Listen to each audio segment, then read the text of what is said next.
Welcome back to another unboxing video, another double one.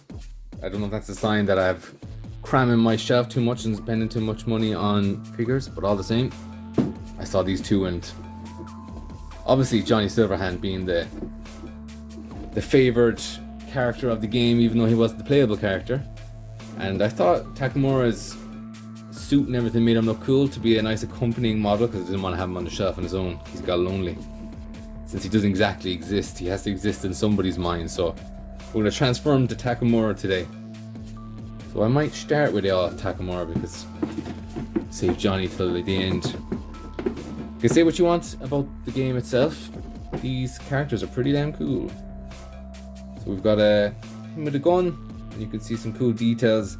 I did notice from the box, actually, from the outside at least. Goro Takemura. I noticed from the outside of the box that you can see some of the robotic parts of him.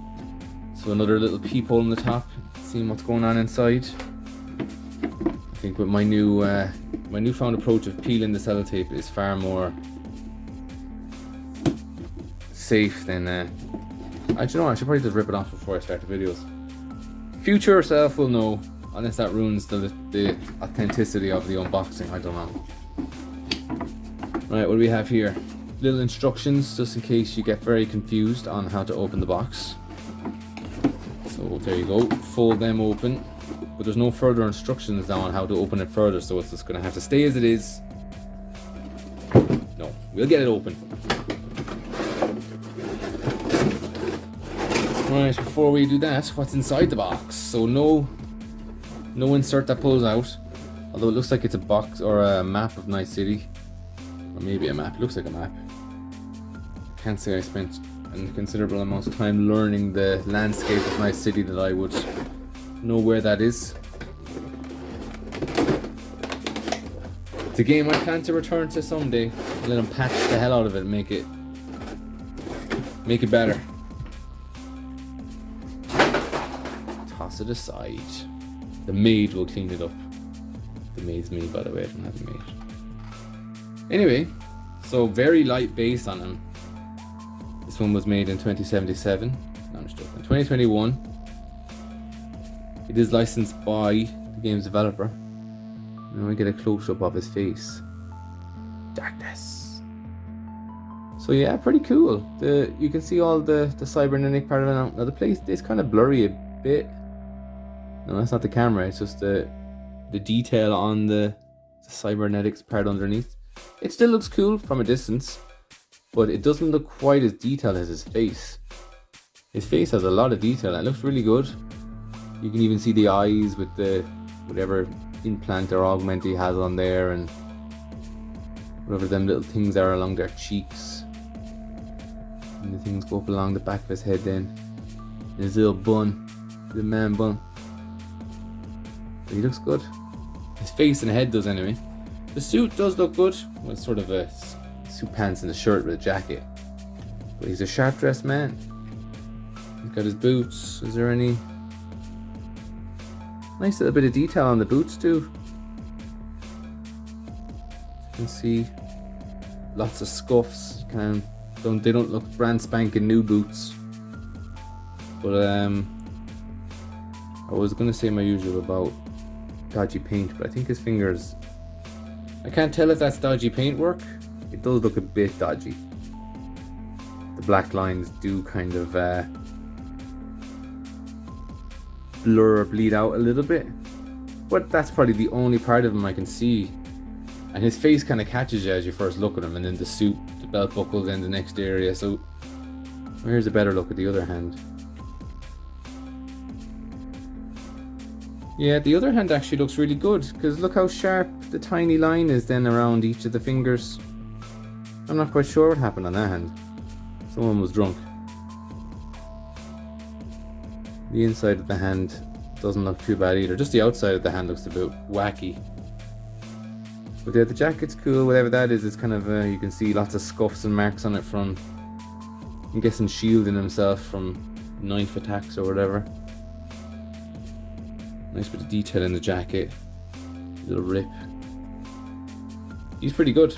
Nice detail. He's a nice looking piece. a little more unusual than the average figure you might see, because he doesn't look like your traditional hero. He just looks like some gangster, Yakuza gangster. On to Mr. Silverhand. I'll move you to the side a bit more. That's on the back. So, what are the details? He's got the samurai vest, which I believe was the name of the band, wasn't it? They had the car too. I don't remember. And Johnny's guitar. The guitar is what stood out to me most, because there was a couple of other models of him. I think a few of them had the guitar too, but this isn't the only Johnny Silverhand model that was released under this series. But this is the one that I like the look of the most. Now again, valuable instructions, much needed, so I don't get confused. The same Night City imprint in the box. I'll leave that aside.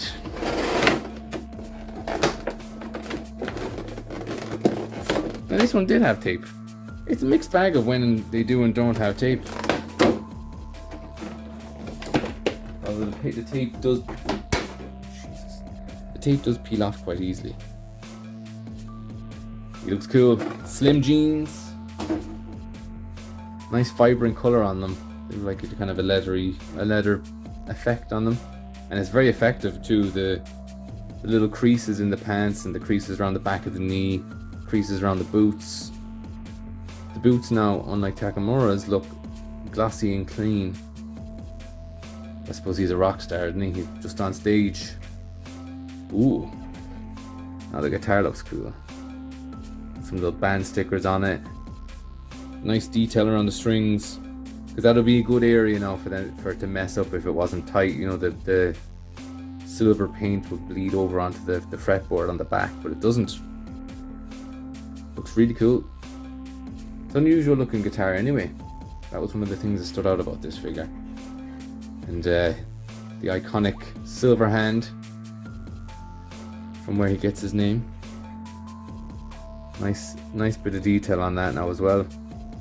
See all like the robotic muscle and where it sort of joins into his shoulder. The samurai vest, really vibrant. You almost kind of want to see him from the back. Now this would be the perfect kind of model where you'd want to put him in front of a mirror, because you know you want to see him looking at you from this direction, but at the same time from the back you get a pretty cool look at the guitar, the detail on the jeans, the samurai logo, even the hair looks good. Now there's maybe I just got unlucky with the Takamura one where some dodgy bits of the paint, but overall this Johnny one is far better. Gun is sparkling clean, and his glasses, let me double check. Yeah, his glasses are actually glasses. They're like a transparent plastic, and you can see his eyes underneath. Now what I wanted to do before I praised it was I wanted to double check that wasn't just the eyes painted onto the exterior of the glasses, but no, I can actually see the red tint kind of. Let's see if I can turn to the side of it. Get up closer again. You can sort of see there that the red from the glasses is sort of leaving a mark on the face underneath. So what they are, it's a clear plastic glasses. He's coming for you. The camera's focusing, coming for it. Never mind.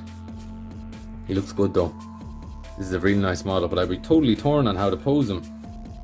Even the detail actually on the back of the guitar, the wear and tear from the chipped paint. Lots of more chipped paint here. A couple of other stickers. What's that sound say? I can't even pronounce that. Nice though. And two of them together.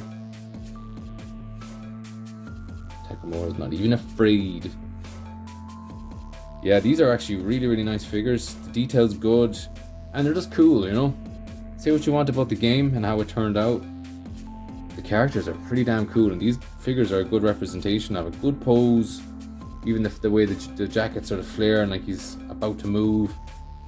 And then Johnny with the detail on the pants and stuff. Really, really good models. Good attention to detail on both of them. I may actually buy a few more of these bios when I spot them. I don't think there was many more. I don't want 2 Johnnies on the shelf, but we'll see. Very good all the same. Talk to you later.